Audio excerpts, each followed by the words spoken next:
Ezrat Hashem, on continue dans la Gada de Pessah. Donc on est arrivé à la fin du passage Avadim Aïnou les paroles à la fin, qu'on a dit Kol Amarbe les saper betiad Mitzrayim Arizeh Meshubah.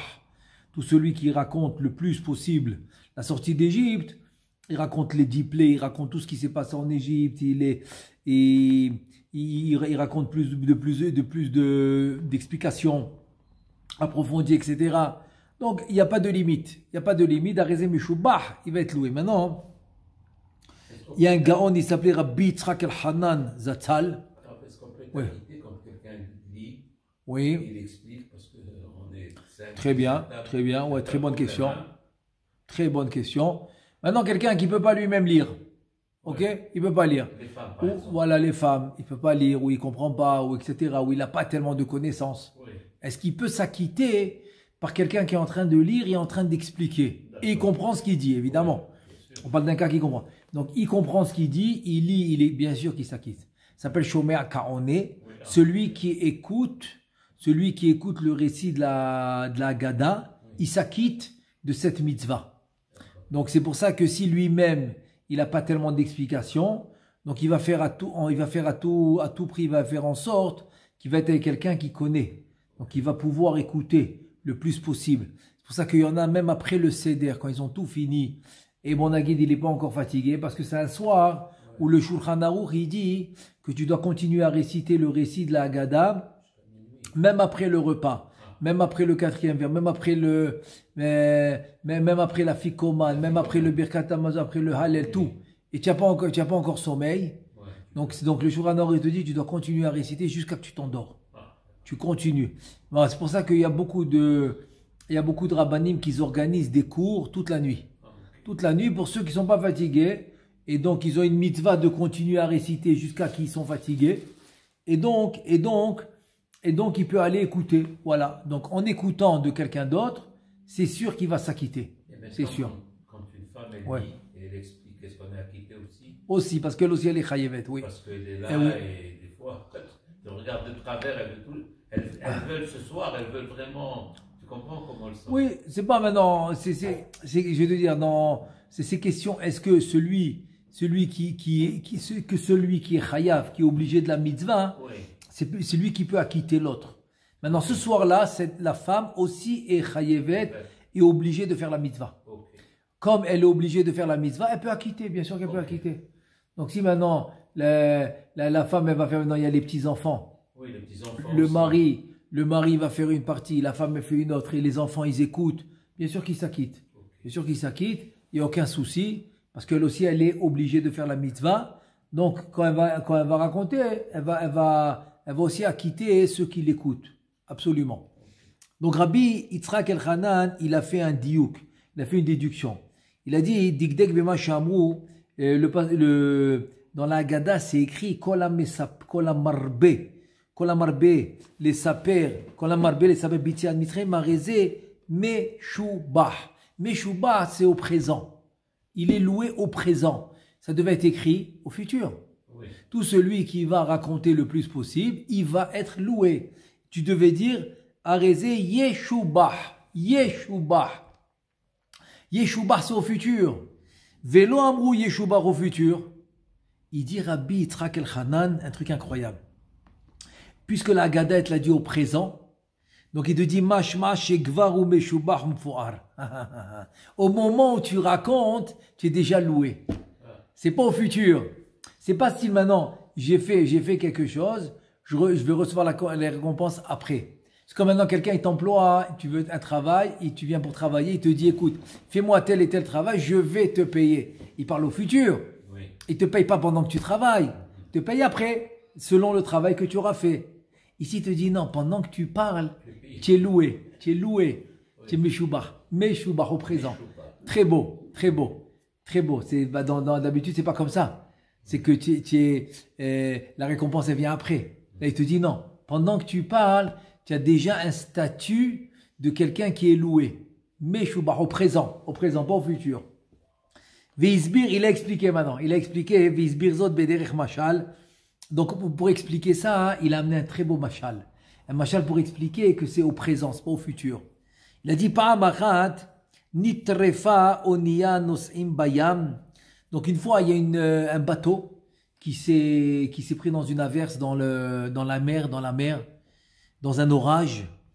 Aliédé Se'ara Azad, très très gros orage, un bateau qui s'est pris dans un orage énorme. Ve'aita netuna besakana gdola, donc le bateau était en sakana, il était mamash en danger très grave. Ala sipun ayu anashim shonim, donc sur le bord du bateau, il y avait toutes sortes de personnes, parce que c'était un voyage commun. Donc il y avait Aniyim, Ashirim, Benonim, il y avait des gens pauvres, des gens riches, des gens au juste milieu, qui gagnent bien leur vie, ils ne sont pas pauvres, mais ils ne sont pas riches. Donc il y avait les trois sortes, les pauvres, les riches, et ceux qui gagnent bien leur vie, mais ils ne sont ni pauvres ni riches. Vekulam tsipu le rachame shamaim, le bayerdu la shahat. Et tous, ils avaient la même tikva, le même espoir. Les trois sortes de personnes avaient le même espoir d'avoir la Yeshua, la providence divine qui vont les sauver. Vine le peta, ubedervnes nitzla sfina minasakana vigia lechof miftahim. Et voilà, il y a eu un grand nes. Le bateau a été sauvé. Donc ils sont arrivés au bord de la mer, sains et saufs. Le bateau, il est sauvé. כל אחד מן הניצולים נשא דברי תודה והלל השם יתברך אשר הגדיל חסד עמו והייתה לו נפשו לשלל. Donc chacun il a fait un remerciement personnel à Kadosh Baruch Hu, qu'il l'a sauvé, qu'il était sain et sauf, qu'il a pu sortir en vie. Donc tout le monde a commencé à remercier le créateur du monde, Kadosh Baruch Hu, qui a fait le miracle. הרי ברור איפה שהעניים שחייהם מלאים צער וייסורים אינו יכול להיות ההלל והשבח שבפיהם כה נלהב ועמוק כמו הלל של העשירים שחייהם מלאים עושר ונחת ותענוגות בני אדם ובתיהם מלאים כל טוב. Il te dit, tu es d'accord avec moi que le remerciement d'un pauvre ne va pas égaler le remerciement d'un riche. Parce que le pauvre, qu'est-ce qu'il a dans la vie? Difficilement il gagne sa vie, difficilement il arrive à amener la parnassa à la maison, difficilement il a plein de tsar, plein de soucis, plein de trucs. Des gens, il emprunte de l'argent, il n'arrive pas à les rendre. Il a une vie très difficile. Donc son remerciement, oui, il va remercier Hachem qui l'a sauvé. Mais il ne va pas être très profond comme le riche. Le riche, quand il va remercier, il va remercier d'une profondeur incroyable. Parce qu'il a toute raison de vivre. Il a ses affaires qui l'attendent, il a sa maison, il est rempli de biens, il a des serviteurs, il a plein de choses qui lui donnent la raison de vivre et qui veut pas quitter ce monde facilement. Parce qu'il a beaucoup de choses, beaucoup de biens et beaucoup d'activités dans sa vie. Donc c'est sûr que le remerciement d'un riche est beaucoup plus profond que le remerciement d'un pauvre. Il te dit, regarde, B'Yetziat Mitzrayim, quand on est sorti d'Égypte, Aïta Ashua Bishne Ofanim. La rédemption quand on est sorti d'Égypte était de deux manières. Deux manières elle était. Ha'echad Pashut Beyoter, la rédemption très très simple, c'est la Géoula, rédemption très simple. Shenig Alou Bene Israël mi Avdut ou mi Sevel Goufani. Très simple. Qu'on est sorti de l'esclavage physique à la liberté. Liberté, tout simplement. Le corps souffrait, c'était un esclavage physique. On a arrêté l'esclavage physique. Donc, on a eu la rédemption, c'est que la Géoula d'une manière physique, que le corps, il a arrêté de travailler comme il travaillait. Et maintenant, deuxième Géoula, deuxième rédemption qu'on a eu en Égypte, Ve'asheni, Anna ala yoter shenig alo mishabu daruach. C'est qu'on a été sauvé de shi'abud, du roi spirituel. Spirituel, c'est psychologique. Te dit mitum'at mitraim, d'abord de la tum'a, de l'impureté. On est arrivé au 49e niveau d'impureté en Égypte. On a été sauvé de ça. Vezachu litkadesh bigdusha uchanut atzila. Donc ils ont réussi à avoir un vent de sainteté, un vent de pureté qui sont venus les purifier. Donc ça, c'est une Géoula différente. C'est une Géoula d'esprit. C'est une Géoula spirituelle. C'est une rédemption spéciale. Je veux juste rajouter entre parenthèses aussi le fait que les commentateurs, ils disent que une des sauges esclavages qu'ils ont fait en Égypte, c'est qu'ils donnaient le travail des hommes aux femmes et le travail des femmes aux hommes. Donc c'est une souffrance, c'est pas rien qu'une souffrance physique, c'est une souffrance spirituelle, c'est une souffrance morale, c'est une souffrance vraiment différente de seulement physique. Donc je rajoute ça entre parenthèses, que aussi de ça ils ont été sauvés. Veliyot mamlechet kohanim vegoy kadosh alidei kabbalat Torah, et aussi finalement pour devenir le peuple élu et de recevoir la Torah au mont Sinaï. Ou mais attends maintenant, Adam Pashut, un homme simple, chez kol avanato ena maseget ela kedei lehodot ulhalel al achirut hagufanit elo mimela ma leharich veleharbot besipur yetziat Misraim. Maintenant quelqu'un qui va venir remercier juste pour le travail physique, que son corps a été épargné, c'est-à-dire que son corps a été libéré de ce travail physique. C'est tout ce qu'il comprend.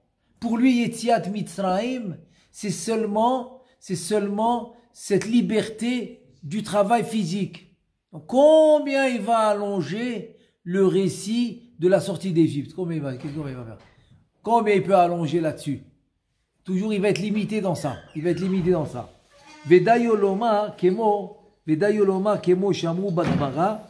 Donc ça lui suffit de dire ce que la Gemara a dit dans Masechet Psachim, Bedaf Kuf Tetzain, dans la page 116, la Gemara a dit comme ça: Al daru avdo shel Rav Nachman, keshisha'alu Rav Nachman eved, sheotziu rabo lecherut ve'enik lo kesef ve'zahav, ma alav la'asot, anau ha'eved alav lehodot ulshabeach al kach. Zoya sagato shel ha'eved vetula. C'est-à-dire que Rav Nachman, quand il a libéré son esclave, tout ce qu'il a remercié sur le fait qu'il a rendu libre de l'esclavage et lui a donné de l'argent. Et de l'or et de l'argent, voilà, c'est tout. Il n'a pas plus que ça. Il n'a pas plus que ça de remercier. Donc la même chose pour les gens simples, qu'ils ont compris que la liberté qu'on a reçue, c'est une liberté physique du corps, et on a reçu des Birchuj Gadol, on a reçu de l'argent. Voilà, on a reçu un trésor. Aval amar saper bitiad Mitzrayim ou la arich yoter et atzad ruchani shebadavar. Maintenant, celui qui va rallonger et qui va expliquer en long et en large la Haggadah, c'est parce qu'il a compris qu'il y a ici une liberté spirituelle. Et il y a une tosefet, un rajout spirituel qu'on n'avait pas. On était sauvé de Toum'a, d'impureté, pour entrer dans la pureté et recevoir la Torah. Donc maintenant, pour cette liberté spirituelle, Ezeu ben Chorin, Aosek bat Torah. C'est-à-dire celui qui étudie la Torah, c'est lui le libre. C'est lui vraiment l'homme libre. L'homme libre, c'est celui qui étudie la Torah. Donc c'est lui qui est vraiment libre. Ah, donc si on a compris que la vraie liberté, c'est la spiritualité qu'on a reçue, ah, c'est différent. Là, il va allonger, il va expliquer plus la Haggadah. Areu me'id al atzmo shu meshubah. Meshubah au présent. Au présent, il vit le présent. Il vit le présent parce qu'il comprend. Il comprend le cadeau qu'il a reçu. C'est pour ça qu'il ne parle pas au passé ou au futur. Il parle au présent. Il te dit Ki ochiach bidvarav sheheno adam na'ale ou ba'alavana amuka batora bachokma. Parce que lui, il a vraiment compris. Il a vraiment compris la vraie rédemption qu'on a reçue en profondeur. Donc, il parle au présent. Alors que quelqu'un, par exemple, il pense que la liberté, c'était seulement quand on est sorti d'Égypte. Donc, tu comprends que c'est une liberté physique. Donc, il va parler au passé, ou il va parler au futur, pas au présent.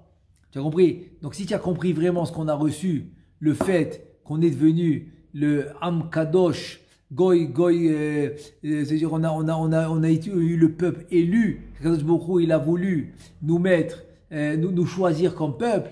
Là, on va parler au présent.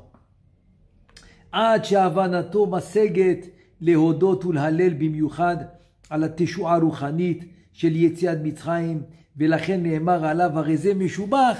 Donc c'est pour cela que cet homme-là, il parle au présent, parce qu'il comprend, il comprend c'est quoi liot mamlechet kohanim vegoy kadosh, mamach d'être le peuple élu, kadosh, donc il comprend l'importance, et c'est pour ça que lui il va parler au présent. Et c'est pour ça que le Rambam il dit que tu dois te voir ce soir-là comme si maintenant tu sors d'Égypte. Et Chachamim, ils ont dit qu'on doit, ce soir-là, on doit se comporter comme si vraiment on sort nous-mêmes d'Égypte. Pas un jour ils sont sortis d'Égypte. Non, c'est nous qu'on est en train de sortir d'Égypte. Et maintenant on va passer dans l'histoire de Rabbi Eliezer et Rabbi Yoshua que la Haggadah ramène. Donc, la Haggadah nous dit Ma'aseh be Rabbi Eliezer ve Rabbi Yoshua ve Rabbi Elazar ben Azaria ve Rabbi Akiva ve Rabbi Tarfon. Tous ces chachamim là, ils étaient mesoubin, jobim bivne berak, vayu mesaprim bisian Misraim, kol oto alayla. Donc, ils ont récité le récit de Yetziat Mitzrayim parce qu'ils ont compris l'importance. Donc, ils le vivaient. Donc, toute la nuit, ils l'ont récité. Jusqu'à que les Talmidim, ils sont venus, ils leur ont dit que maintenant est arrivé le temps de Kriyat Shema du matin.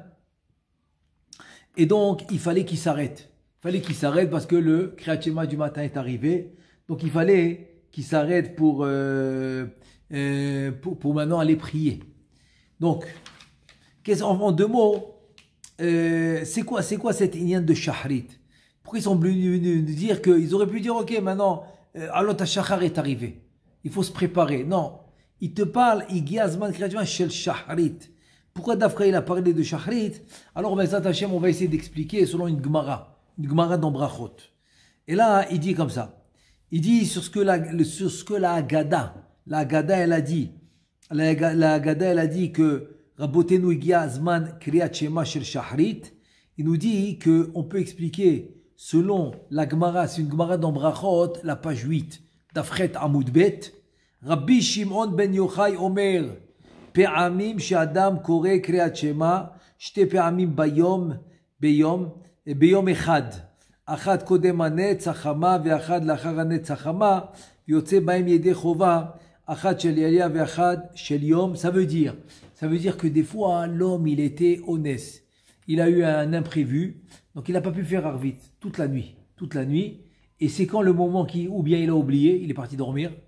Il a oublié, il est parti dormir, il a dit je vais me reposer un petit peu, après je vais aller faire Arvit, et il a dormi jusqu'à l'aube, jusqu'à Alot HaShachar. Donc Alot HaShachar il est déjà passé. Et donc il est déjà avant le Netzachama, mais il est après Alot HaShachar, mais avant le Netzachama. Alors Rabbi Shimon bar Yochai, il lui dit tu vas faire un Kriyat Shema avant le Netz, ça va être le Kriyat Shema de Arvit. Ensuite le Kriyat Shema après le Netzachama, ça va être le Kriyat Shema de Shachrit. Il y a un cas comme ça que Rabbi Shimon bar Yochai il ramène dans la Gemara. Nimtza, she'af le'achar amud hashachar, pe'amim she'yotzim yedei chovat kriyat shema shel avit. Ça veut dire qu'il y a un cas de honnête, de force majeure, ou même après l'aube, qui est Alot HaShachar, tu auras le kriyat shema de Arvit. Même que le jour, il commence à se lever, il n'y a pas encore la sortie du soleil, mais le jour, il commence à se lever. Alors là aussi, tu auras le Kriyat Shema de Arvit. C'est-à-dire dans un cas de honnête.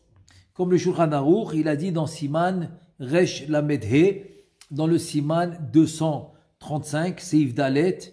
Et tu vois bien que quoi? Tu vois bien que c'est Tanaïm. Vina Tanaïm Akdoshim Aele Himshichu Besipur Mitziad Mitzrayim Adanet Sachama.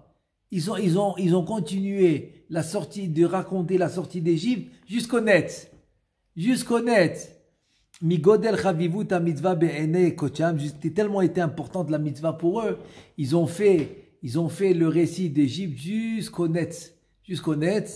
Ad shelo irgishu klal gam be'or haboker ve'ole. Mais ils ont même pas vu par la fenêtre.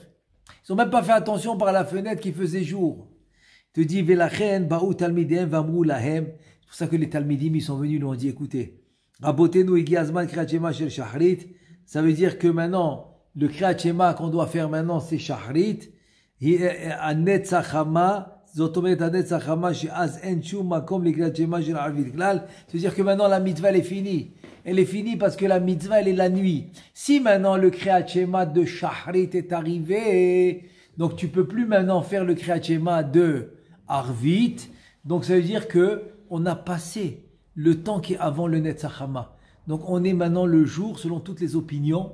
Donc il n'y a plus de raison de continuer le récit de la Haggadah. Donc c'est ça la Hadgasha. C'est ça le point qu'ils veulent dire Kriyat Shema Shel Shachrit.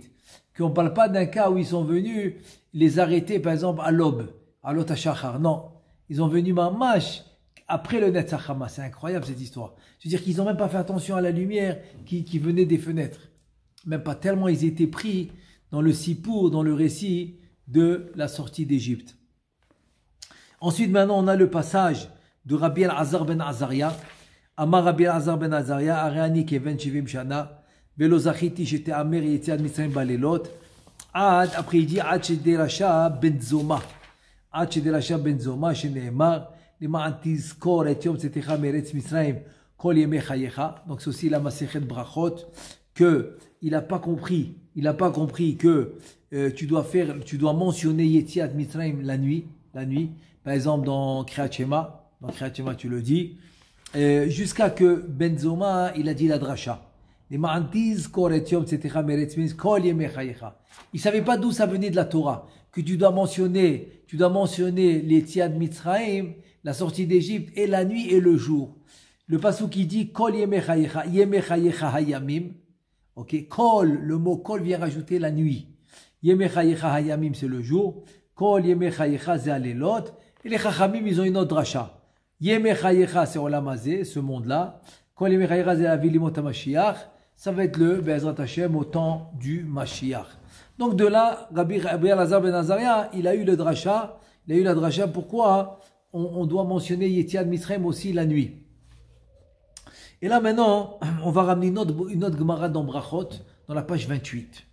Alors, Amar Rabbi Elazar ben Azaria, Rani Keven Shivim Shana, Velo Zachiti j'étais amer Yetziat Mitzrayim balelot. Donc la Gemara de Brachot, Ita Bagmara, dans la page 28, chez Rabbi Elazar ben Azaria, Ayaaz ben Yutret Shana. La Gemara dit quel âge il avait quand il a dit cette phrase, j'ai comme 70 ans. Quel âge il avait? 18 ans. 18 ans il avait. 18 ans. Il a dit j'ai comme 70.